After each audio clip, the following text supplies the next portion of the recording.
This is the Yankees Postcast, your instant game reaction for the New York Yankees. Part of the Locked On Podcast Network. Your team every day.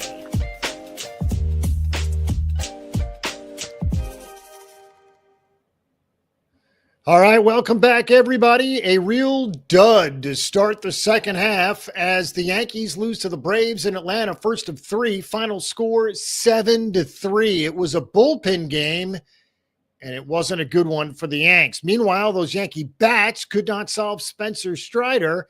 Put that all together, that's 3 straight defeats for the Yankees, and now they are 3 full games behind the Blue Jays in the American League East. Toronto kicked off their second half at home with a win over San Francisco 4-0. So again, Yanks lose the game 7-3, and they're now 3 full games back of Toronto in the division. Hello, everybody. I'm Jay Berman. If you're a New Yorker, you might recognize my work. I've spent more than 2 decades in the biz, everything from TV to web to radio. Glad to have you on board. Please follow me on X as well. At Jay Berman, Jyberman. Welcome to the Locked On Yankees Postcast, both on the Locked On Yankees YouTube channel and the Locked On Yankees podcast feed. The Postcast gives you a place to chat after every single Yankee game. We're part of the Locked On Podcast Network, your team every day. Before we begin, today's episode is brought to you by FanDuel. Right now, new customers can get $150 in bonus bets when your first $5 bet wins. And again, we are back and we are underway. This is what you'll be talking about. All right, as we said, a real dud, a real stinker to start the second half. And many fans, specifically those on Twitter, believe the Yankees were set up to fail tonight because of the bullpen game. One, no Max Fried because of the blister. We found out earlier today Cam Schlittler had a chance to start this game, but he's got biceps issues. He did have a clean MRI, so that's good news, but obviously couldn't go tonight. So the Yankees turned to a bullpen game instead of giving the ball to Will Warren, 7 days, hasn't pitched, or even Marcus Stroman, who, of course, has turned into a 5-inning pitcher. But again, Yanks went with the bullpen game tonight. Now, luckily, and we'll get to it, they didn't use any of their high leverage relievers. Regardless, we got off to such a bad start. Ian Hamilton allowed 3 runs in the first inning. In fact, 2 batters in, it was 1-0 Braves. A 26-pitch first inning for Ian Hamilton. It took nearly 15 minutes to complete. Figured it was going to be a long one tonight. But again, from Hamilton to Rico Garcia, who, of course, was a Met about a week and a half ago, 2 2/3 for him. He also allowed 3 earned runs. From Hamilton to Garcia to Scott Effross, inning and a third, 3 hits and a run. Now, JT Brubaker saved the bacon for the Yankees. He threw 39 pitches in 3 innings of work.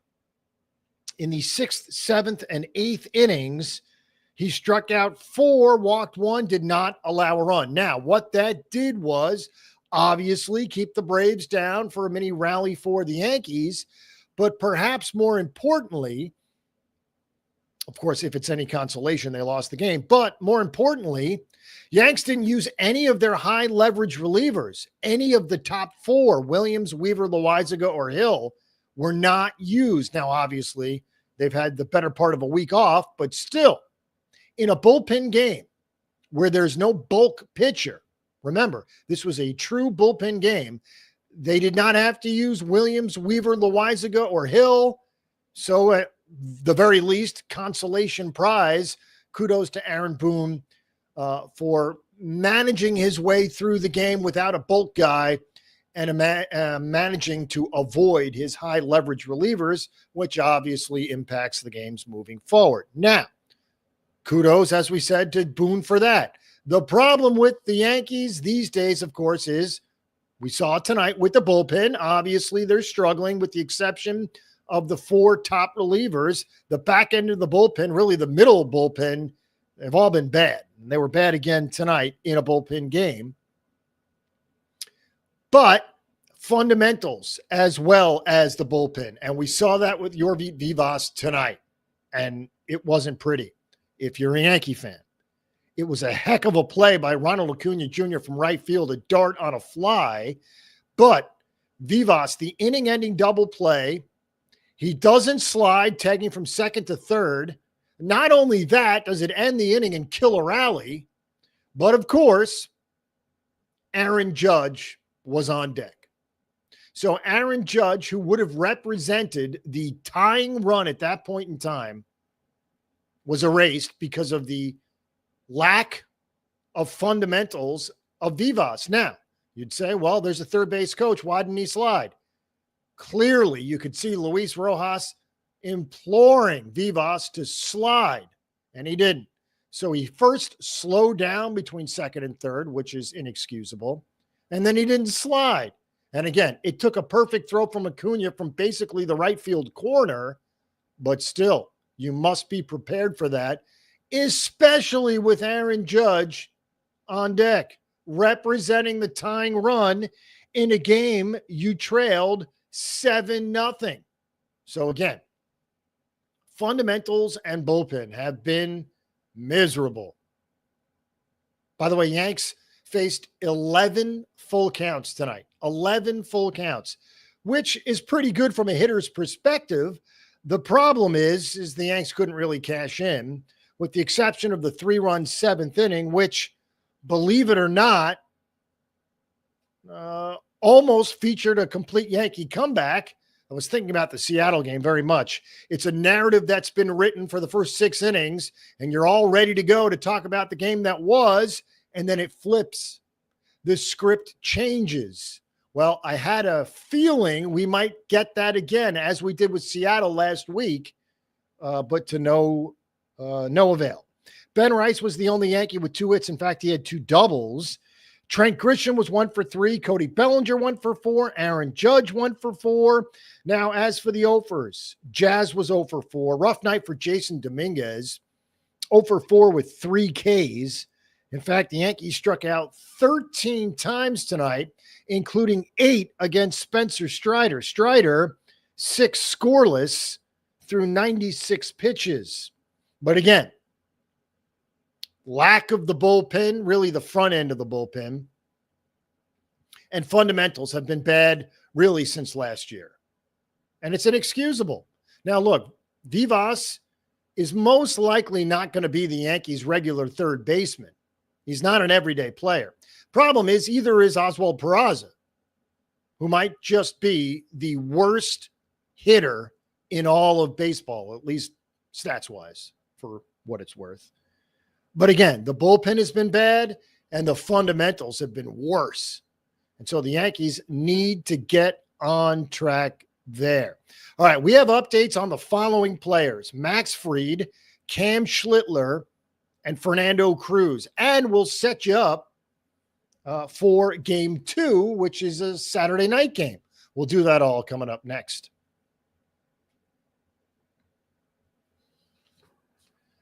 All right, summer sports are in full swing, and whether you're all about baseball under the lights, golf on the green, or high-stakes soccer action, FanDuel is the best way to make every game even more exciting. You're already following the action. Why not make it just a little bit more thrilling? With FanDuel, you can get in on the game while your friends are getting sunburned at the beach. I've been using FanDuel to track my favorite matchups, and the app keeps it fresh with new daily promotions and fun ways to bet. It's easy to use, fast to pay out, and makes even regular season games feel like must-watch events. Whether I'm placing a same-game parlay or watching a bet right into the ninth inning, FanDuel makes it feel like I'm part of the action. Are you new to FanDuel? Well, new customers can bet just $5, get $150 in bonus bets if your first bet wins. Open the FanDuel app today or visit FanDuel.com to get started. All right, these are always tough in a loss, but it's a job. We got to do it. This is the Locked On Player of the Game. This is amazing. Ben Rice had 2 doubles, really insignificant doubles, if you will. We're going to give the game ball tonight to JT Brubaker, who, as we said, there's 2 sections of the bullpen, really, for every team.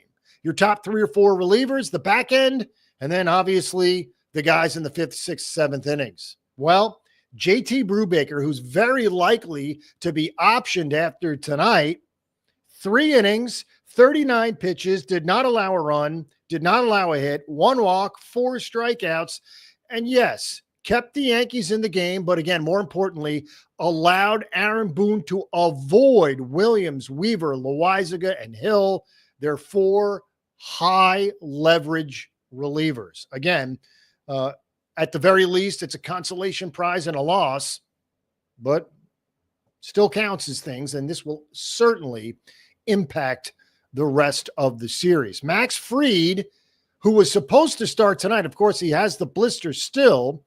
He's hopeful he can pitch in the Blue Jays series. Next up for the Yankees are the Blue Jays. We'll get to the calendar coming up. But Yanks are, quote, day by day, if you will. He hasn't thrown a bullpen yet, but that is the next step. As for Cam Schlittler, who was supposed to fill in for Max Fried, he would have started tonight, but he's dealing with discomfort near his right biceps, which at first sounds terrible. The Yankees sent him for an MRI, which Aaron Boone said came back clean, so that's good. He is likely to get a start in the Toronto series as well.